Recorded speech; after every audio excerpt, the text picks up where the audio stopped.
This is a normal keyboard, and this is a tiny keyboard with only 44 keys instead of the usual 104 keys. It's roughly 40% the size of a normal keyboard. This one in particular is called the Epomaker TH40. Is it even usable at this size? Why are 40% keyboards getting more popular? And is this keyboard any good? Thanks to Epomaker for sponsoring this video.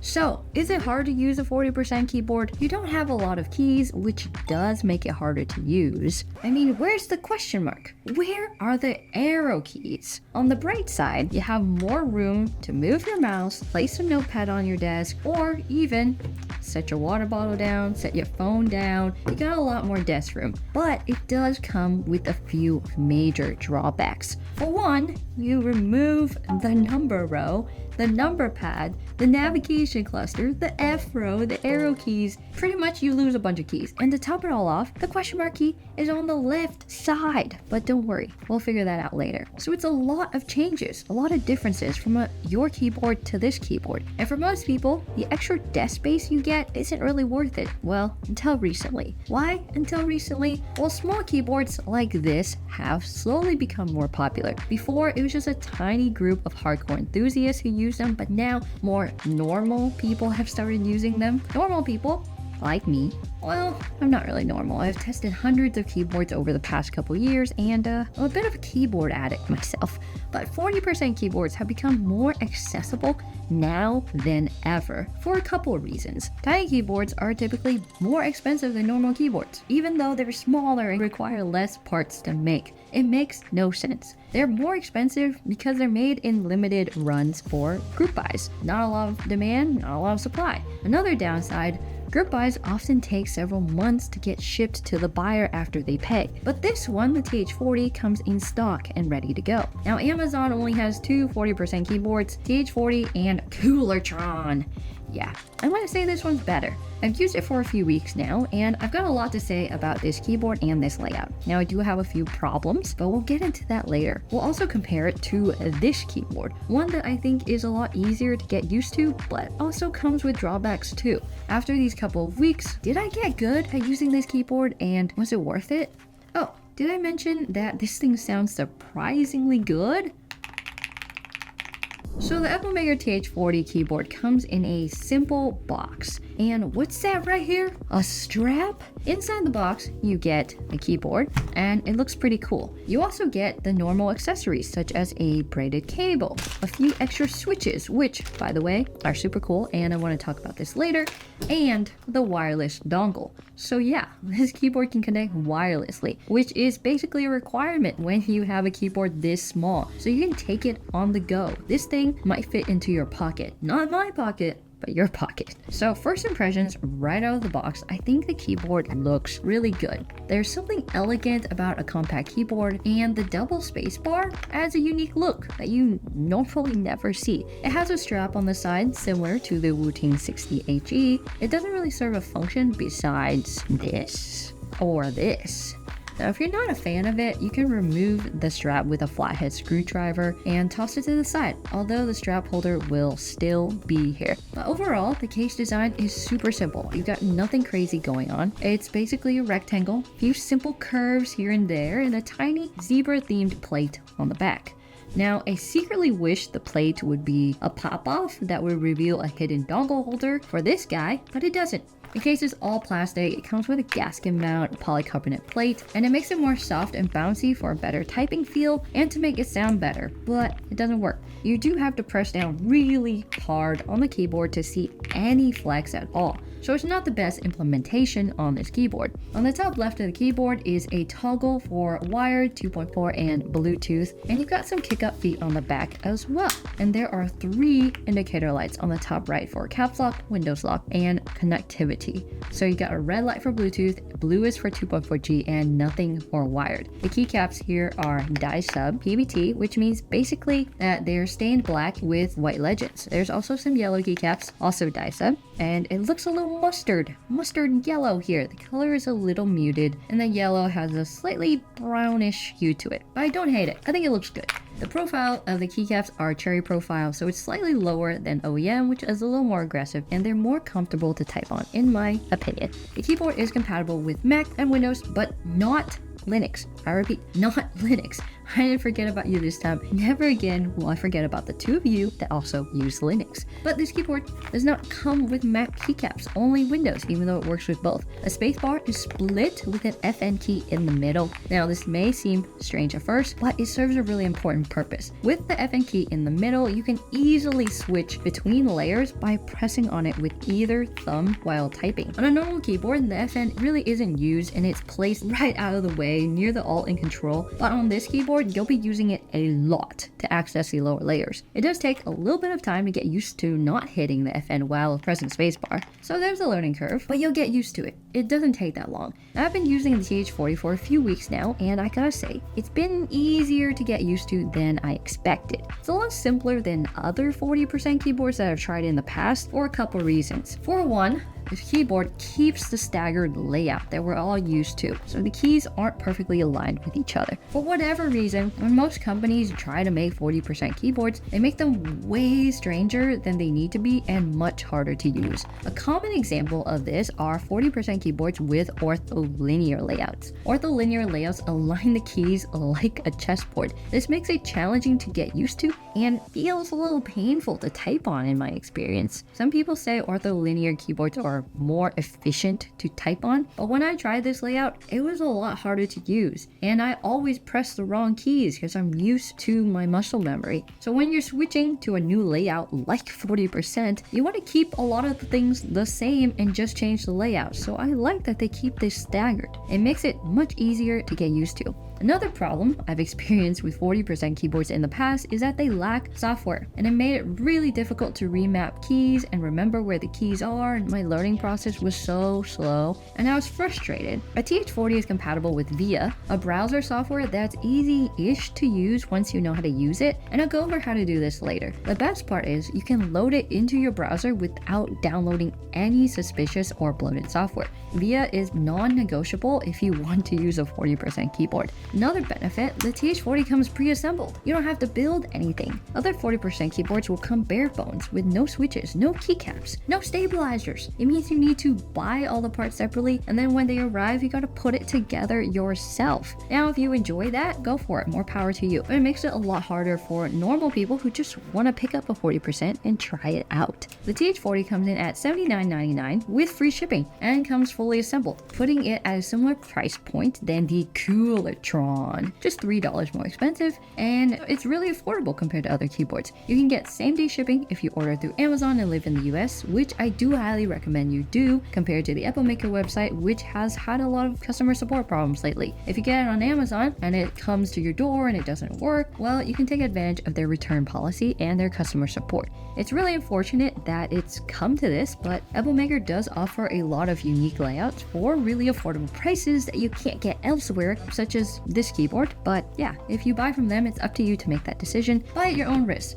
So, do you want a cheap keyboard and roll the dice on poor customer support, or do you go with a different brand with less selection? It's up to you to decide. Now, back to the keyboard. The TH40 is hot swappable, so you can try out other switches if you're not a fan of what it comes with. Now, I do really enjoy the Epomaker Wisteria linears that come with this one. I opted to keep them in instead of swapping them out. They're a pre-lube linear switch. They have a satisfying bottom out with a medium weight feel, 45 grams, similar to Cherry MX Reds. The other option you have is another linear switch. Why'd they do that? Called the Epomaker Flamingo. The biggest difference between the two switches is the type of spring that they use. The Flamingos have a dual spring inside the switch, which makes it lighter at the top and heavier at the bottom out, while the Wisterias have an extra long spring, which puts more weight at the top, making it easier to rest your fingers on the keys without accidentally pressing them. Now, both of these switch types make the switches bounce back up after a keystroke in a nice and snappy way. Keyboard is also south-facing, which means the LEDs on the switches are on the bottom instead of the top, so you don't get interference with cherry profile keycaps as you do with north-facing keyboards, but in 2024, it really is less of a problem, but nice feature to have anyways. And like I mentioned, it actually sounds good. Now I want to do a quick comparison of the TH40 to another keyboard that I think is super cool. This is the Keychron Q9 Plus. It's about 2 inches wider than the TH40 because it has arrow keys and a knob. So you don't get the same space saving benefits from left to right, but it is the same height, so you get the same space saving benefits front and back. I found this a lot easier to get used to as you make a lot less sacrifices. You got the normal question mark, you got some normal symbols here, and it's easier to use than the TH40. You also got arrow keys, but you don't have a backspace for some reason. Yeah, that's really weird. But you do get 2 space bars. So using a software, you can program one of these space bars to backspace. It feels wrong, but you do get used to it. I think the aesthetic of both keyboards are very unique. And it's nice that these manufacturers are offering more options. Price-wise though, the TH40 is a lot cheaper at $79.99 versus the Keychron Q9, which is about $159. It's like double the price. But the Keychron is full aluminum, so the price difference makes sense in terms of the actual build quality. The Q9 is a much better middle ground if you want to dip your toes into the 40% layout without having to adjust to the smaller size. So when I tried 40% keyboards in the past, I found them extremely hard to use, but this time around it was much easier. Now don't get me wrong, switching to 40% is still challenging and you have to relearn how to use all your keys basically except your alphas, but it is easier and more accessible than ever before. So if you're interested in trying it out, here's what I found worked for me. When you're missing keys like the numbers, you still have to be able to press them some way or another. In this case, you need to hold your function key and press your top row so you can access them on a lower layer. Let me explain. The top layer of a keyboard is all the keys that you can see on your keycaps. I press Q, Q is gonna be on my computer because Q is on the top layer. But if I want to reach the next layer below that, I need to hold the function row, and then if I press Q, now it's the number 1 instead of Q, and that's a lower layer. Now with VIA and this keyboard, you have 3 additional layers in addition to the top layer. So it's a difficult transition to get used to because you have to basically memorize what's on all of the lower layers without seeing them on your legends, which is the symbols on your keyboard. And this is where VIA comes in. So to use it, here are the steps. Number 1,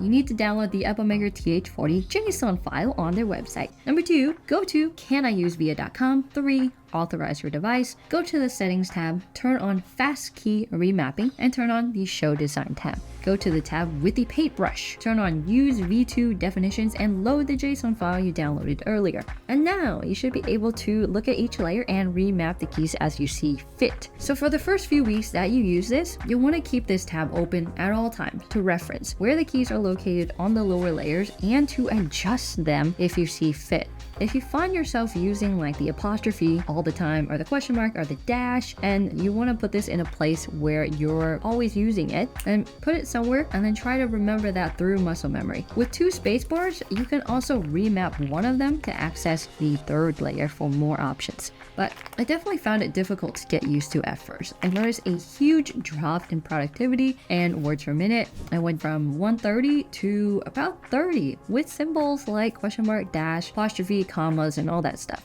But as I got used to it, I slowly ramped my way back up to about 80% of my normal typing speed. So not bad. I honestly don't know if I can ever go back to 130 typing speed with this. Pressing FN and remembering all the symbols and stuff, it's just really hard compared to reaching forward and pressing it and then getting it. So in my opinion, it's not really worth the extra desk space, but it's a fun experiment to see the extremes of removing keys from your keyboard. So inside the keyboard, I noticed a few issues. First of all, to open this thing up, it's not easy. It has a snap fit instead of using screws, so you gotta pry the plastic open and then wedge a screwdriver into it, pop it open, and then pry it all the way to take it apart. I was worried I would break it while doing this, but eventually I did get it off without damaging the case. It's probably the least favorite way that a keyboard is assembled. So, taking a few points off for that. Inside the case, the keyboard is connected with 2 ribbon cables, which I'm also not a fan of. It's painful to take it apart and you could break it, so be careful when taking this keyboard apart. It comes with a polycarbonate plate, which basically makes the keyboard more flexible and softens the typing experience. It's not for everyone, but I'm glad that they chose it. Although I mentioned earlier, not flexible. The execution of this gasket mount and this combination doesn't flex at all. You get some foam between the plate and the PCB, adding some more sound dampening, and you also get a piece of PE foam. On the back of the PCB is a dense piece of Poron foam, which gives the keyboard a deeper sound that I really like. However, when I tried to remove it, it started to tear, so I don't think the keyboard was made to be taken apart past switching out the keycaps and switches. So the gaskets are attached to the plate, so if you want to remove them, they're also gonna tear. So it's definitely not made to be taken apart. If you plan on tinkering with the interior of the case, this keyboard's probably not for you. Maybe go with the Keychron instead. It's just way too easy to break if you want to do any hardcore modding. And these keycaps are also non-standard. It may be difficult to find a different keycap set. So overall, the keyboard is super affordable for a 40% keyboard, and it has a great typing experience. The software is easy to use, and it's probably my favorite 40% so far. However, the keyboard's not meant to be taken apart. The gasket mount isn't amazing, nothing to write home about at all. And the case is all plastic, which is about what you expect at $79.99. So if you want to try a 40% for the first time, I think this is a great entry-level keyboard, although beware of Epomaker's customer support, communication, and quality. But I want to know, would you ever consider using something like this? You can check out the keyboard in the description down below and join our Discord server where we talk about 40% keyboards all the time.